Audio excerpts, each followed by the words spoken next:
सुनने के लिए उसको शरीर से ऊपर उठना, अपने राग द्वेष ईर्ष्या से ऊपर उठना। पर कुछ ऐसे होते हैं, वो बात इस संदर्भ में भगवान कृष्ण की एक बात ध्यान में आ गई। कई बार तो लोग यही कह देते हैं कि आप भगवान कृष्ण को भूल ही जाते हैं क्या कि आप किस भूमि में हैं। तो वो तो अब आज तो बहुत चारों ओर सर्वत्र ये है, भगवान कृष्ण और भगवान राम में तो कोई भेद ही नहीं है। पर वो मुझे स्मरण आता है कि जब महाराज श्री के पास में आया हुआ था, तो उस प्रसंग में वो महाराज श्री और उस समय जो यहाँ दिव्य वातावरण चल रहा था, मुझे भी आज्ञा दी जाती थी कथा सुनाने के लिए। और वो यहाँ पर उस समय मैं देखता था कि यहाँ संत के भक्त और भावुक आते थे। तो वो महाराज श्री के पास भी जो भक्त थे, उसमें अधिकांश तो भगवान कृष्ण के ही भक्त थे। और उस अर्थ में मैं अकेला था, तो वो व्यंग विनोद जो चलता था, और उस समय तो और भी अधिक, तो मैंने वो कौतुक देखा कि वहाँ पर एक थे बड़े भावुक साधु सीताराम बाबा। तो कभी मुझसे बड़ा तर्क वितर्क कर रहे थे विनोद में, जो वहाँ पर निकट रहने वाले थे, श्रेष्ठ कौन, कनिष्ठ कौन, कौन उदार नहीं, भगवान राम की भगवान कृष्ण। तो उस समय मुस्कुरा करके महाराज जी ने कहा कि जरा सीताराम बाबा को बुला ले आओ। तो अब सीताराम बाबा आ गए। तो महाराज ने उनसे कहा कि वो सपना जरा सुना दो। उसका रहस्य ये था कि सीताराम बाबा राम भक्त थे, और वो वृंदावन में आए तो यहाँ का रास रस देख करके वो उस रस का प्रवाह वो जीवन में आ गया।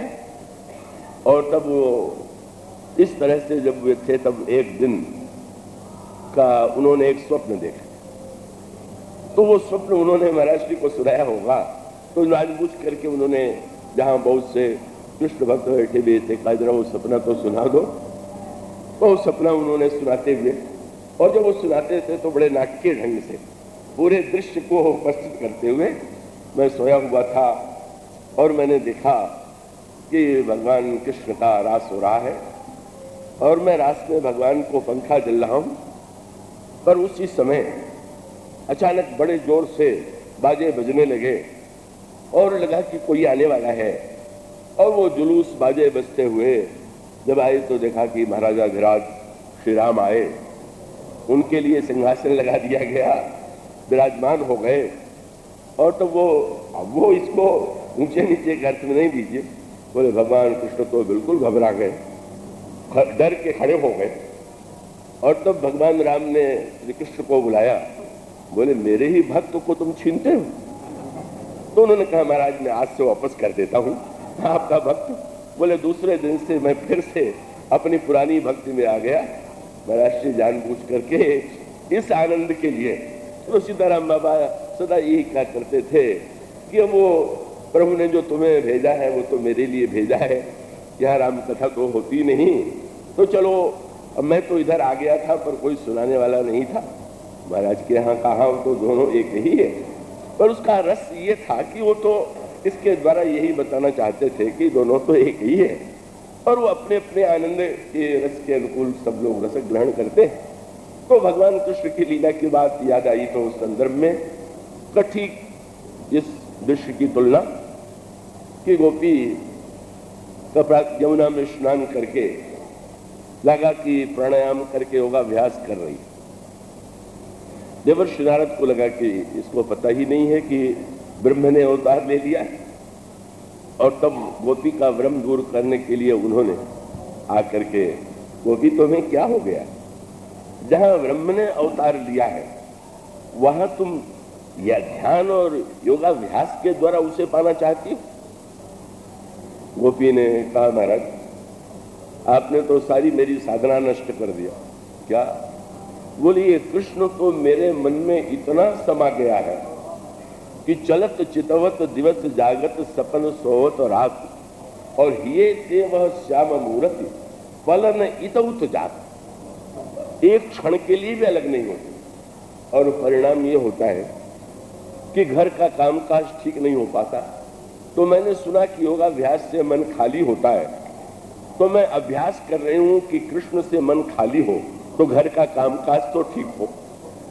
भगवान देवर्षि नारद ने प्रणाम किया, बोले ऐसा तो सुना कि कोई व्यक्ति ध्यान पूर्वक भगवान को पाना चाहे, पर तुम भगवान को निकालना चाहती और निकलना नहीं चाहते। अब तुम्हारा जो मन होगा वो तो अनोखा ही होगा।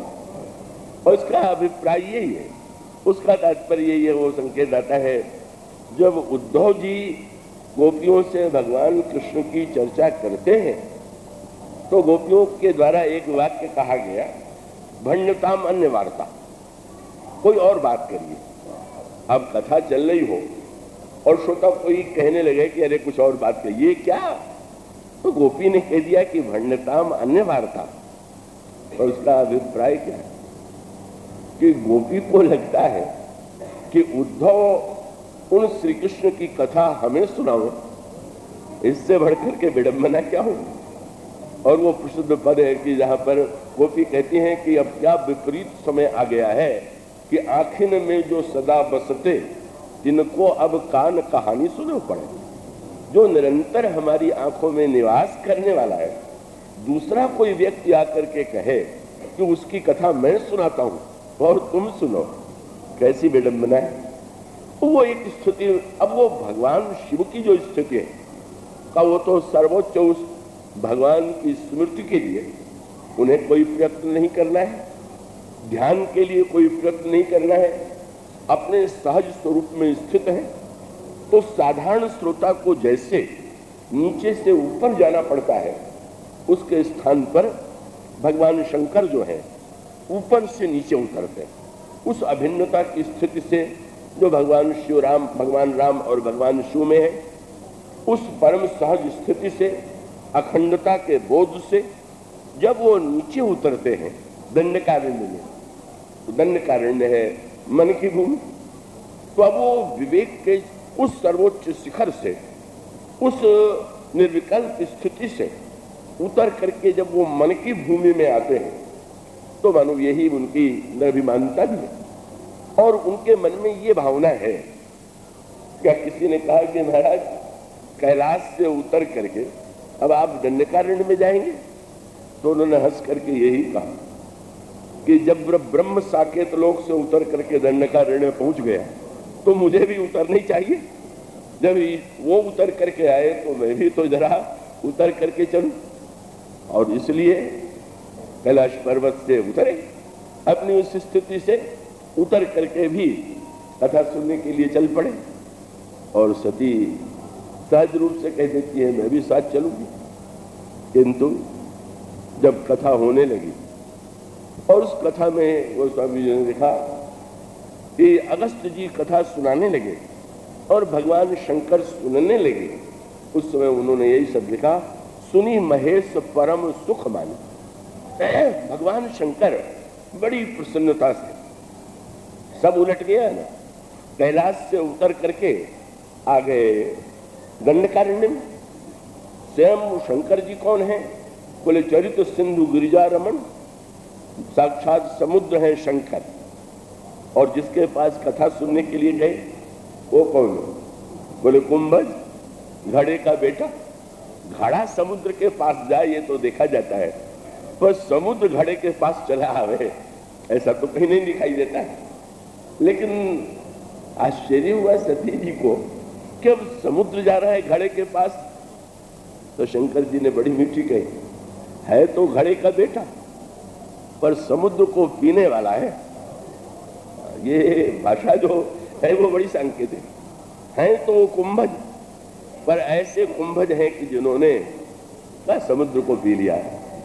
और ठीक है, कथावाचक भले ही शरीर की दृष्टि से तो व्यक्ति ही होगा, कुंभज ही होगा, लेकिन भगवान के चरित्र के समुद्र को जिसने घट में ग्रहण कर लिया है वही तो उसको सुनाने का अधिकारी है। श्री राम किंकर प्रभु